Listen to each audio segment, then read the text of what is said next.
Hey everybody, it's me, Jonathan Millard, the voice of the Vale, back with another Big Hype podcast, brought to you exclusively by Hype Energy Drinks.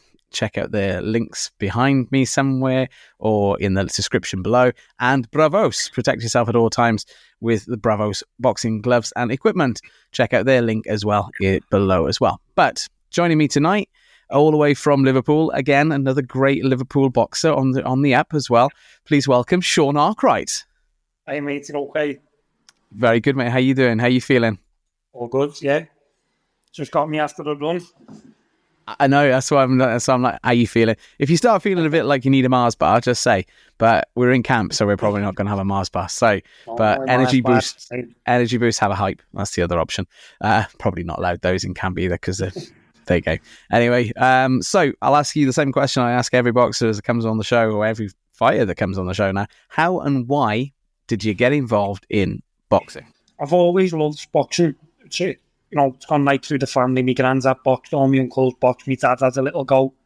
And I was playing footy, and to be honest, I had a bad temper when I was a kid. Anyone who played football with, when I was a young kid, they'll tell you the same. I was fighting all the time playing football. Nothing serious, just a young kid with a bit of a temper. And my dad threw me into the gym. And yeah, didn't look back really. It's a similar story to our friend Ethan. Yeah, it was on the podcast a couple of weeks ago. You were already enlightened a little bit that you're very close friends. What do they call you in the gym when you go together? And I had to get it in there. Yeah, sorry, but Ethan was a lot better than me. I didn't play at a decent level. I was just playing Sunday league. Knocking around with me mates playing football, but. Yeah, it was me temper that got me into boxing. That's fine. And look, you found an avenue for it. I think that's the most important thing, and that is, in itself is a step in the right direction. So you started with a bit of an amateur career, then I'm going to guess from discussions with Ethan. How did your amateur days go for you? Good. I mean, look, I think I didn't do as well as I think I could have done, and I should have done nearly. I had around 45. Started when I was 10. I had around 45 fights. I think I lost 11. Look, I've done okay, but just I think if I would have been a bit more consistent with it, I might have won titles and boxed for England and that. And it's a little bit of a regret of that, but you can't change what's happened. Yeah, but I mean, everything that's happened has made you. Ultimately, at the end of the day, and obviously I understand, you can look back and say, well, what ifs, but realistically, you're at a level now where you turned over pro. You turned over pro. What age were you then? Because that was 2021, wasn't it? It was not that many years ago. I first time come to the gym when I was 20, and it was just as the lockdown was hitting. So I had a full year early as a pro where there was nothing really happening. I was just, to be honest, it was probably the best thing that could have happened because I was learning the pro style, I was developing my strength, and it was probably a blessing in disguise, really, the lockdown for me and Ethan, because we both come as boys, you know what I mean? And then by the time we made that debut, we were stronger and getting more developed. So training during lockdown, how was that for you? Because obviously, for a lot of people, it was difficult, it was hard. Yeah, it was good because, as I say, we'd only just turned pro, and you were allowed to train if you had a professional career in training. So that was sort of like a bit of a novelty for us because we hadn't even boxed as pros yet. So we were getting to train when other people weren't. So it was good. And as I say, we just had time to develop a bit of man strength and get used to changing from your amateur style to your pro style. How do you find it? Do you find it difficult between the two? I mean, I know Ethan sort of said he trying to just sort of managed to get around it, and he's found a way forward. How do you find the change yourself? Yeah, I think I'm starting to settle a bit more now. It took me a bit longer. Not necessarily. Listen, if you can box, you can box. They are two different sports, but you can get by to a certain level being a naturally good boxer. But you need to develop your strength and sitting down on your shots and more of a solid shape. It's a little bit slower, and just you like I've seen on Eaton's, you know, like he said, you're trying to rate your opponents rather than just trying to nick rounds and score points. So I think that's probably the main difference. But yeah, we both took to the pros well, yeah. Yeah, good. So you made your debut in Liverpool, obviously, the Olympia, which we all love, and it's actually a really good venue. Actually, I really enjoy being there. I'll be up there at the end of the month, I'm sure. But then, so you come out again with some good names as well coming through here as well. The likes of Jordan Granham and Kevin McClowley and Carl Turney as well. Again, some really good names to start off with the career, and when you first started out learning the ropes, as they say. How did you find getting in the ring with those people, those three? It was good. The one that sticks out to me is Kevin McCauley. Kevin McCauley's probably the toughest man I've ever come across in boxing. I think I could still be fighting him now, and he'd still be standing there, honestly. And it was 4 years ago. He was crazy tough. He was. I remember him in the second round with the body shots. I slipped his jab, leans over my front foot. I'm a southpaw, and I drilled the right hook right under the elbow. Perfect shot, everything in it. And he looked at me and pulled his tongue out, and I just thought, what am I supposed to do? Yeah. So definitely a learning lesson that night. And did still reckon you'd still be going at it now if the fight was unlimited rounds? 90%. He'd still be laughing at me now. 100%. He was frightening how tough he was. I just hope he get on the top of the head, down the elbows, everywhere I could hit him, I was hitting him, and he wasn't a bit phased. He'd probably be like the NASA astronauts looking for an overtime payment, but not getting it, fortunately. So, what can we say to that? But so then we had a little hiatus from the sport. People can look at this up, it's out there, but a little bit of a break, sort yourself out. Had a bit of downtime for yourselves, bit of party time, a little bit, get your time to do what you wanted to do, but then back into the sport, in last year as well, and you've been really active since then as well. I mean, within the first, not even a 12-month, 4 fights already. You're busy person out there, and you're looking for something. I'm guessing, from looking at some of the names that are on here, you got Jake Bray, another journeyman, but again a good journeyman as well in comparison with that. Fernando Valencia as well, and a name that I know very well as well. Tough fighters as well, tough people. Very tough. Yeah. How did you find the return to the ring after getting rid of the ring rust? So like I say, the activity was needed because like you just touched on there, I had 2 years off, which wasn't planned. Stayed in the gym in that time, still sparring, still taking over. But yeah, it was just the activity it was needed really, because it was a long time out, and I didn't want to be playing catch up for too long and being so far behind that. You're still fighting in 4-6 rounds. 12 months later, and I knew I'd lost out on them 2 years, and I knew that I needed to play catch up a little bit. But the ring rust is gone. It's you're finding your pattern now. You're winning convincingly now with these as well. You're winning all points on the score. It's perfect scores from you, and that's speaks volumes in its own capacity. That obviously you're very crafted in what you can do. You're very skilled, obviously, in what you can do, because that's notable against some tough opponents there as well.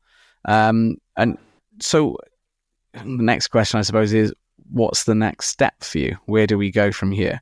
We've had you started a good amateur career. As you say, a little bit missed out on a few things, but now as a pro, are you looking for certain things? Well, to be honest, obviously the 2 years out wasn't ideal, but it's probably, again, another blessing in disguise, because I've just been accepted on the WBC Grand Prix in Saudi Arabia. So I'll fly out there next month, and I'm fighting on that. So there's a age limit of 26, and the number of fights you were allowed was 15. So, in that 2-year time, I probably would have been over the limit by now. So maybe another blessing in disguise, and a big platform to showcase what I'm about on. Yeah, it's a big thing. This the WBC Grand Prix out there with Riyadh season, and obviously the WBC is a sanctioning body. I mean, I'm going to be guessing that obviously with all the stuff that's coming out at the moment with TKO and the structure around that this might be an introductory kind of level that they're going to start looking and scouting from. So it's good. It's a big thing for you to be out there as well. No pressure, obviously, on that one. Massive platform for me, definitely. Yeah. What do your family think of this one? Do your friends think of being out and then being accepted on this level? Everyone's excited for me. It's massive for me because it's life changing. Nearly, what can come from it. The platform that you be on. Obviously you do well in there, and like you've just said, and you get onto something else from it.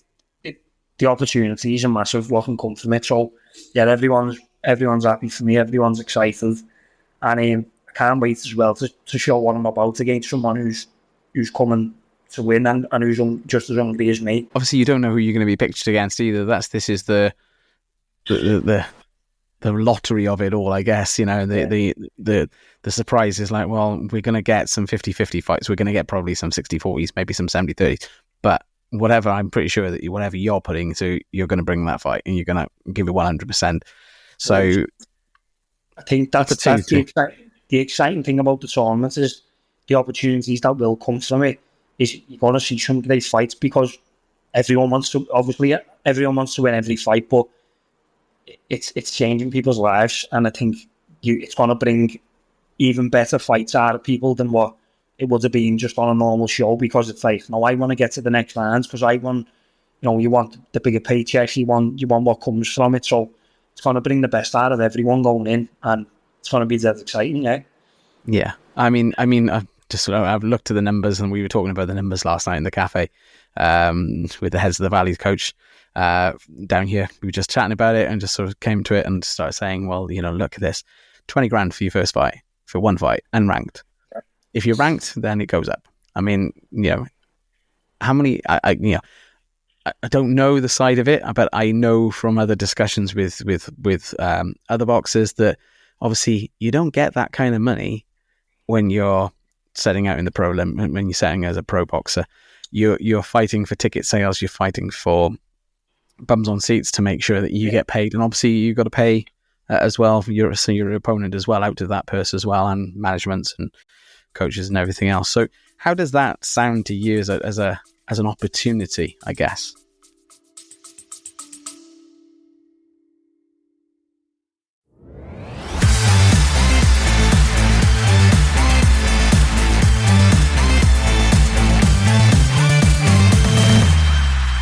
Big Hype Podcast, sponsored by Hype Energy Drinks.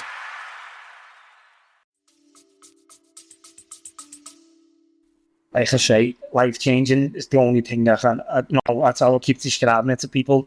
At the minute, I don't work and I fight to pay the bills, and, like you just said, you touched on yourself, if you sell tickets, which I'm lucky enough to do, you can earn okay money, but it's not money that can change your life. Whereas if, the further you get into this tournament, the money keeps getting better, and the closer to the final you get, the more chance you have got of being comfortable and setting yourself up for life. So it is a massive opportunity for me, not just in boxing, but financially as well, to set yourself up. So it's gonna take something special to beat, yeah. It's gotta be. I think it's exciting. I know a lot of people are sort of like, oh, it's it's going to disrupt the old, and yeah, it will. I mean, that's the whole point of it. It's a disruptive move. It's creating a league, which I've been involved with a league before with boxing. It's not something I'm not aware of or I haven't come across before. It's something, and it's interesting. And I think it's going to bring a lot of more eyes to the sport as well, where we're going to see these things. Going obviously, let's say for example, everything goes your way and everything goes the way you want.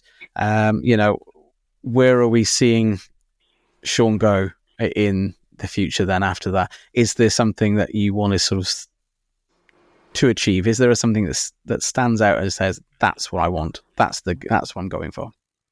Listen, I think every young fighter is, they've all got dreams of world titles and fighting on big bills and whatever, and obviously that doesn't change. That's still the dream, that's still what you want. This tournament gets you a lot closer and a lot, if you get a ranking with the WBC and whatever, it catapults you a lot closer to achieving that. I've always said I wanted to fight for the British title, a British title fight on home soil, sold out arena, big, like a big build up, bit of excitement. That's always been something I've wanted to do. And yeah, just some big nights in boxing. That's all I want. I've got a lot of people who come and watch me, and they have done from the beginning. Family, friends, and just give them some big nights to remember. That'd be awesome. I'd be happy with that in boxing. And so I'm know which colour this is, but I'm going to say it because I just want to see what your reaction is. So what about that selling at Anfield then? Yeah. Listen, there's not you couldn't find 10 people who come and watch me who go and watch me in Anfield. Most of my fan base are Evertonians, and I'm a massive Blue myself. Go home and away, and I don't think I would ever fight, even if it was a brilliant card and all. If I was in a position to fight there, I'd probably have to turn it on. That's why I said it, because I know you're a big Blues fan, and I'm a Tottenham fan. I have no idea. We can't do football, so we're just Spursy. So that's just the way we are right now. We should be. We're fifth last year. We're 15th this year. It's not, but then I think you're above us at the moment in the table. So it's. Oh yeah. That's them shutting because we're shite. There you go. See, football, not our forte. That's why we love boxing. That's why we do boxing after this anyway. So yeah, but there we go. So obviously British Championship. Yes, I think I think most British boxers want that. It's a beautiful belt. I've said this enough times. It's a beautiful belt to hold and look at. I mean, I've got a couple of friends who've got one. Surprise, surprise, and it is something I can understand. It's something that like even if you do go on past that level, it's something that like most fighters, even who ends up winning world titles and that, they still always say that they were just as proud and happy to win the British title as they were to win a world title. So something that definitely, I want to do. Yeah. And you're fighting. You said earlier actually you're a southpaw, and that obviously makes it a more interesting. I enjoy watching southpaws because they're always disruptors in that capacity as well. They disrupt the natural game of it, particularly when you've got an orthodox boxer in there. How do you find that is? Are you able to switch as well? Are you a switcher, or are you just more as you dominantly southpaw? I can switch. We were doing little bits of switching last year. I can switch if I need to. I'm not exactly comfortable, but I can switch. It's good sometimes to getting a bit of it. If you need to get out of range, switch back, or you want to cut the ring off, switch. But as far as standing as an orthodox and trading punches, I'd say I'd try and avoid that. That's good, man. That's good. Obviously, beyond boxing, if I think I mentioned, we said this to Ethan as well. We say to everyone again, beyond boxing, once you've got all the trophies in the cabinet and they're all up there on the on the mantelpiece, and settle down, you set yourself up hopefully with everything. What would you like to end up doing? What would you like to see the rest of your days doing? So what I'd like to always keep my foot in boxing. I do little bits of coaching now, more like just little bits of pad work or whatever. I think I'd love to coach. I enjoy coaching fighters, and I think it's something that I'd be good at when I do finish. Obviously, I've got my own business to take care of first, but I think I'd definitely keep my foot in boxing, and I'd like to maybe coach fighters myself. So in the gym, you're a bit of a locker room leader then in that capacity. You helping out the young ones that are coming in as well. Are you trying to sort of guide them as well as looking for that opportunity? Yeah, I mean, obviously you try and lead by example, whatever, with the young kids in the gym. But I like watching boxing, and I enjoy analysing boxing, and I think it's something that I would take to quite well when I do finish is obviously coaching. You wouldn't want to be a pundit as well, like Barry Jones or Tony Bellew. I don't know. As I've over my career, I'll have to get a bit better in front of the camera first, but you'll have to just see, wouldn't you? Fair enough. And obviously, there's lots of things still to come for you in the future. Still lots to do for that. So I wish you every success with that as well. So that's always good. But we have a little bit of a closing tradition on the show. Yeah. I'll just edit that because I don't know what that was. So we have a little bit of a closing tradition on the show. Oh, that's the dog. That's why. I was just wondering what's going on there. Cool. So either or, entirely up to you. You tell me which one you prefer. Ready when you are. Go on, I'm ready. Okay. Southpaw or orthodox? Southpaw. Body shots or head shots? Depends. Is it what I'm taking or what I'm giving out? Your preference. Which one do you prefer? I'd either take an head shot and give a body shot. Train alone or with a partner? With a partner, definitely. Good man. Early bird or night owl? Early birds. The heavy bag or the speed bag? Heavy bag. Okay. Underdog or favourite? Underdog. Okay. Boxing gym or outdoor training? Boxing gym. Short and powerful punches or long and technical punches? Long and technical. Okay. Fight dirty or fight clean? Fight dirty. You know what? You're both. There's only like a handful of people that have ever said that. No, you're in there with them. So you have to look back over the rest of them and find out who. But loud crowd or the quiet atmosphere? I know you've had both. So loud, 1,000,000%. All the fans behind you. Yeah, definitely. Quick knockout or strategic win? I'd love to say quick knockout, but I haven't had one yet. So I'll have to look at the other ones. Strategic win. Well, you know, you never know. You never say never in this game. You know this. AJ or Fury? It's a hypothetical question. We never get this fight. Maybe we will. Who knows? But AJ, Fury. Well, he's from up that neck of the woods and he's around the corner and up the road a little bit in Morecambe. So, Alan, top man as well. And it's the north-south divide, really. I think I see that more often than when I see that when certain people say, oh, yeah, he's up this way or, down there. Yeah, then it will be a great fight. I know they'll probably kick themselves if they don't get the fight over the line at some point, even as an example. So, but you've got to look at Amir Khan and Kelper. We thought, that fight was meant to be getting made for years and years, and then you thought that wasn't going to happen, and it ends up happening. So definitely, I'd say never say never. Never say never. Hopefully, with the right people and the right money. Who knows? Yeah. Sean, how do people follow you? How do they get involved in your story, and how do they support you? My Instagram, Sean Arkwright 7, Sean SEAN, the real way. And I think that's it. Really, Instagram. Probably the main one, so give me a follow. No, but you're on TikTok as well. You're on Twitter as well. X. I don't really use them. I am on them because I think people tell you should get on them, but I don't really use them. But I think I couldn't even tell you me TikTok name. I think me Twitter Sean Arkwright 7 as well. I'm not sure what I think me TikTok Sean Arkwright boxing. Something like that. That's all right. People will search you out. They can find you and they'll follow your thing. Sean, thank you so much for coming on the Big Hype podcast. I hope you've enjoyed it. I've had a bit of we've had a good laugh and a chuckle about a lot of different things, and we wish you every success with your career. Really wish you all the best out there in Saudi. Obviously, fly the flag for Britain as well, and hopefully bring something back with you. We hope, and we'll see you move up to the next level, and we'll look forward to following your progress as you go. Hopefully, you'll come back on the coat, and we'll catch up in a few months' time or so. 100%. Thanks for having me on, mate. I've enjoyed it. No worries at all, mate. Thanks very much. Nice one. Bye. Hey, I hope you've enjoyed this podcast. Please don't forget to subscribe and like this and follow this on all of the platforms that you're following your podcasts on, and keep it locked in for every Tuesday. We'll be launching a new podcast. So keep it on the Big Hype podcast.